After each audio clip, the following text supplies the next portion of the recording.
शरीर करे पाण तोलो है। श्री राम।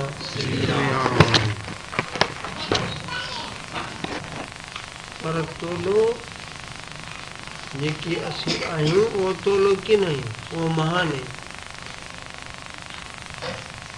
अज्ञान अविचार जे करे भोले करे असी पाण के शरीर पिया ॼाणूं, उन करे आहियूं तोले बराबर, तोले खां बि घटि आहियूं। पर जे असांखे पंहिंजो पतो पइजी वञे त, कि पंहिंजो पतो पइजी वञे त असी महान आहियूं। असी कोई शरीर कोन आहियूं। जेसी शरीर अदा गोड़ न करियो न त भॼी वेंदोसां। जयराम जी की माठ करे वियो। राम श्री राम। तोलो आहियूं शरीर कर, तोले खां बि घटि, टुकड़ा नंढड़ा। पर जेकी असी आहियूं, असी पाण खे सुञाणूं। मन शरीर मिलियो आहे, ॿी जूण में न ख़बर पवंदी। ॿिए जूण में अहिड़ी ख़बर न पवंदी। बालकनि खे माइनि खे चओ माठ करायो,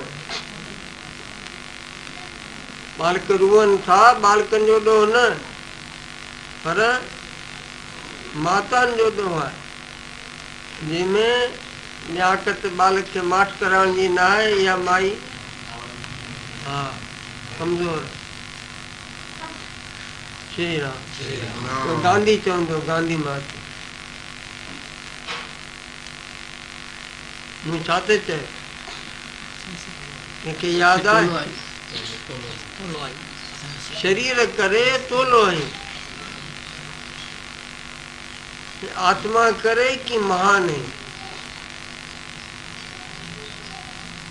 या पोइ कीअं ख़बर पवंदी? कि ख़बर तॾहिं पवंदी जॾहिं शरीर मन इंद्रियनि ते ज़ाब्तो कंदे, तेसी ख़बर न पवंदी। ऐं के रहिया कंहिं ॿिए जूण में, उठ घोड़े हाथी जी जूण में, बगड़ शेर जी जूण में पतो न पवंदो। इहा बि ख़बर कान्हे त उहो शेर या बगड़ या मिरू या पाॾो या भैंस या। ख़बर की ख़बर पवंदी हिन मनुष्य शरीर में। देव शरीर खां ई वधीक आहे मनुष्य शरीर, पशुनि खां त वधीक आहे। पर 84 लख जूणियुनि में हीअ अथई मुख्य। देव जूणी खां सही वधीक कीअं? कि देवता जेके कर्म कनि था उनजो फल भोॻीनि था, पशु जेके कनि था उनजो फल भोॻीनि था। पर मनुष्य देही की मनुष्य देही अहिड़ी आहे जेके नरक खपे नरक मिली सघे थो। बुरी संगत बुरा संकल्प बुरा कम कनि नरक मिलनि, के रोक टोक कंदो ई कोन, सिधो नरक में। जे तोखे स्वर्ग खपे त पुण्य कर्म कर, सुठा पुण्य कर्म कर, भलाई जा कम कर, कामना रखी स्वर्ग जी, स्वर्ग हलियो वेंदो सिधो। जे तोखे मोक्ष खपे त कि भलाई जा कम कर, निष्काम कर्म करे, जेके कम करी भलाई जा, कामना न रख अंदर। कूड़ कपट की कूड़ कपट ॿियो टियों हे सभु छल बल छॾे।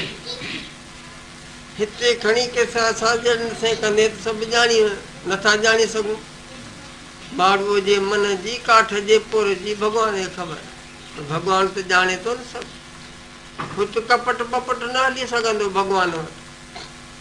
त कपट कूड़ ॿिया छॾे करे ईमानदारी सां सचाई सां हल।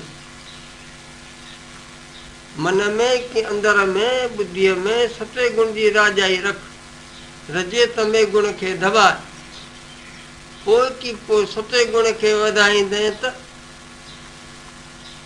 अंदर में जोत जाॻंदे ज्ञान जी। पोइ छा थींदो? कि पोइ पाण खे ॼाणंदे त वेद पुराण जास गुण गावे, वो ही हूं मैं वो ही रे। सो प्रभु दूर नहीं प्रभु तू है, गुरवाणी। जयराम जी की। तत् निरंजन ज्योत सवाई, सोहंग भेदन कोई। मन मन तू ज्योति स्वरूप है, अपना मूल पिछाड़। वो तो क्या खबर पे